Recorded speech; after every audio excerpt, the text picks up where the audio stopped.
Olá. Nesta nossa conversa, vamos explorar um pouco o conceito de neutralidade nos conflitos globais, né? A gente vai usar como base as ideias do Dr. Pascal Lotas, que é professor lá na Universidade de Kyoto e pesquisa bastante isso. Isso, a fonte principal é uma palestra dele, que está até disponível, né, no canal Neutrality Studies português. Exato. E a ideia aqui é tentar ir um pouco além do senso comum, sabe? Tentar entender o que é ser neutro de verdade. O Lotas, bom, ele é suíço, então tem uma ligação óbvia com o tema. Pois é, mas o interessante é que o interesse acadêmico dele mesmo surgiu de uma história, assim, meio desconhecida, sobre as embaixadas neutras no Japão, lá na Segunda Guerra. Espanha, Suécia, Suíça. Ah, essa parte é fascinante. É muito! E o ponto que ele levanta, que é bem intrigante, é como esses três países, e olha que eles tinham sistemas políticos totalmente diferentes, né? A Espanha era uma ditadura franquista, recém-saída da Guerra Civil. Nossa, verdade. Bem diferente da Suíça ou Suécia.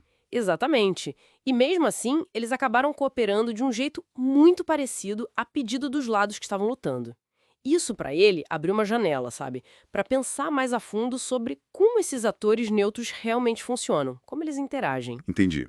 Então, essa descoberta da cooperação inesperada foi o que, tipo, deu o empurrão para ele propor os estudos de neutralidade como um campo mais formal? Exatamente. Ele viu que tinha uma lacuna ali, né? E que precisava de um estudo mais organizado. O canal no YouTube dele, que começou meio que para guardar uns webinars, acabou virando uma plataforma para entrevistas bem profundas, sabe? Com acadêmicos, diplomatas. Ouvi falar, ele entrevistou gente de peso, como Jack Matlock, Chess Freeman. Sim, e o foco dele, como ele mesmo diz, é fazer perguntas reais. Não aquelas perguntas retóricas, mas perguntas para investigar mesmo, para tentar desvendar a complexidade das relações E internacionais. qual que é a ideia central que ele traz sobre a neutralidade existir assim no mundo? Olha, ele parte de uma coisa bem básica, na verdade. Somos 8 bilhões de pessoas, né? Precisamos nos organizar aqui no planeta. Certo. E, bom, inevitavelmente surgem conflitos grandes.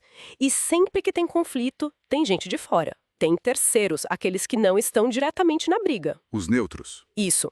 Estudar esses terceiros, quem são, como agem, essa é a essência dos estudos de neutralidade para ele. Falando em essência, ele critica bastante aquelas visões muito simplificadas, né?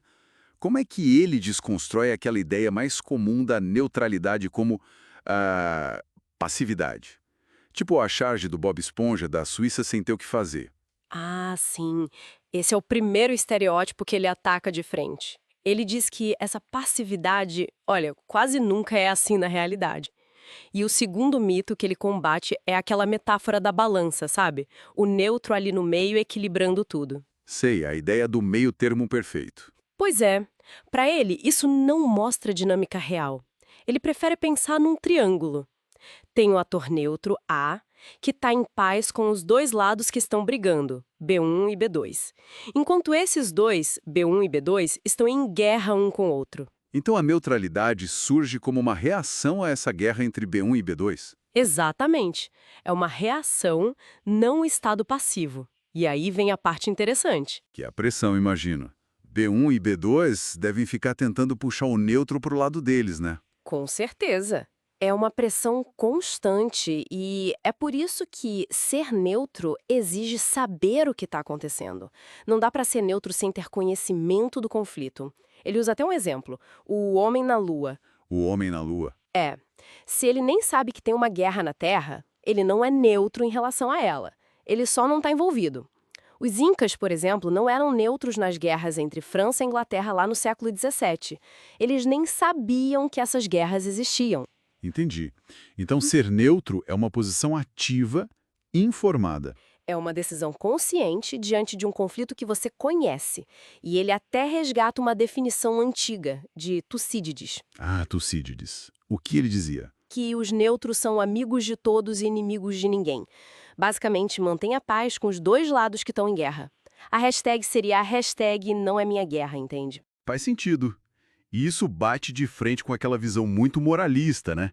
De bem contra mal, onde não parece ter espaço para ficar neutro. Exato. Se a gente pensa com Clausewitz, que a guerra é política continuada por outros meios, bom, Lota sugere que a neutralidade é a política continuada por meios pacíficos, mesmo enquanto outros estão em guerra. E hoje em dia a gente vê exemplos disso. Talvez a Índia comprando petróleo russo, apesar da pressão ocidental, dizendo que faz o que é melhor para a Índia. Esse é um exemplo que se encaixa bem, sim. É a postura clássica do terceiro ator, focado nos próprios interesses, mantendo relações com ambos os lados, apesar das críticas e pressões. É fundamental perceber que o neutro está sempre ali, naquela constelação de conflito, como Lotas chama, sob tensão. E tem até a questão da defesa, né? Que parece contraditória. Parece, mas não é segundo o direito internacional. Defender a própria neutralidade, tipo repelir uma invasão do seu território, pode exigir força, mas não significa que você entrou na guerra. É só defesa do seu status neutro. Aceitar essas complexidades é chave. E a propaganda? Ele menciona isso também, certo? Sim, ele ressalta como a propaganda de guerra muitas vezes é direcionada justamente para os espaços neutros. Tentam influenciar a opinião pública, os governos. Por isso ele valoriza tanto o debate racional e informado. É a melhor defesa contra a simplificação exagerada, sabe?